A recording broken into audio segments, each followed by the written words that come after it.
Hey guys, welcome back to the channel. Thanks for tuning in for another video, and today we're going to be talking about the Cuda, the car right behind me.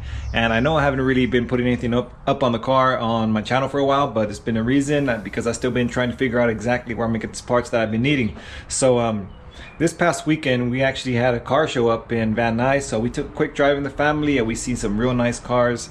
We seen a bunch of Hemi cars, Daytona Superbirds, and we actually seen a 69 Dodge Charger 500, one of the rarest cars that Dodge ever made.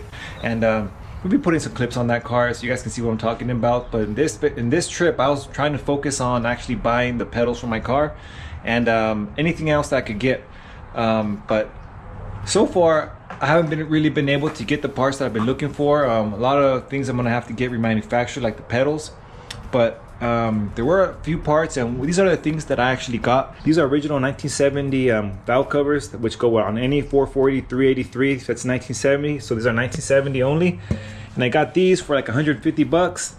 The steering column right here is for 1970 only, e-body.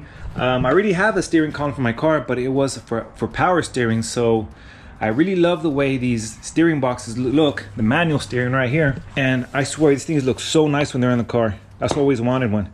And I knew from the beginning when I got my car I was gonna convert it to this. But this is the manual steering. Real great shape, it's just really dirty. And I actually got some of these hubcaps for my my Charger. So we went to the car show. I didn't really make a video, you know, specifically because I was there, because you guys already see my videos on Van Nuys. So if you guys are interested in watching any of those videos, you know, I'll put a link up on the video right here so you guys can watch those. I think I have like 2 or 3 of them from Van Nuys.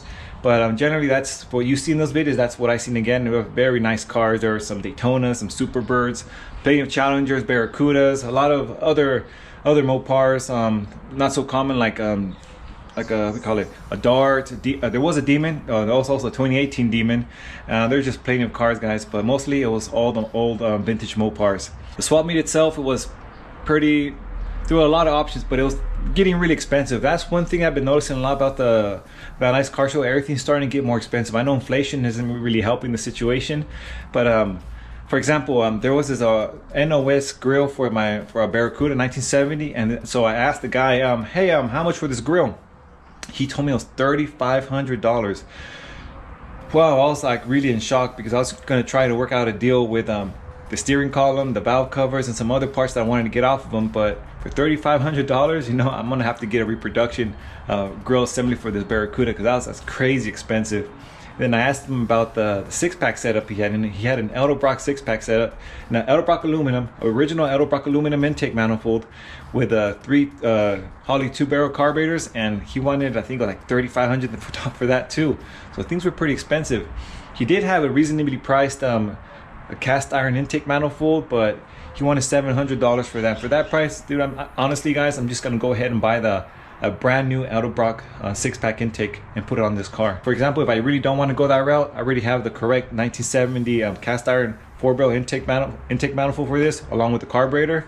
So I could just go with that. In the future I can always upgrade. But the thing is, this Barracuda is coming along, guys, very slowly, but it is coming along. And like I said, this is going to be the year for this car. Hopefully in a few months from now, this whole car should be primered, or basically ready to get primered. But the car's in good shape for the most part. I completed my 4-speed conversion, except for this bracket. Let me open up this hood again and show you this bracket that I have not put in. It's right there. That's the bracket for the Z-bar. So if you guys can imagine the engine right here, the engine will be right here in this area, and the Z-bar will be going from that point to the bell housing. So I don't want to weld that in yet until I actually put my engine in. So I got to get some motor mounts and put at least the block in, connected with the bell housing, transmission. I want to get that all in so I can make sure that everything's aligned. There's going to be no issues. But I really love this car, guys. I love this car so much. This will be the last repair that I'm going to make concerning any rust, because everything else is pretty solid on the car.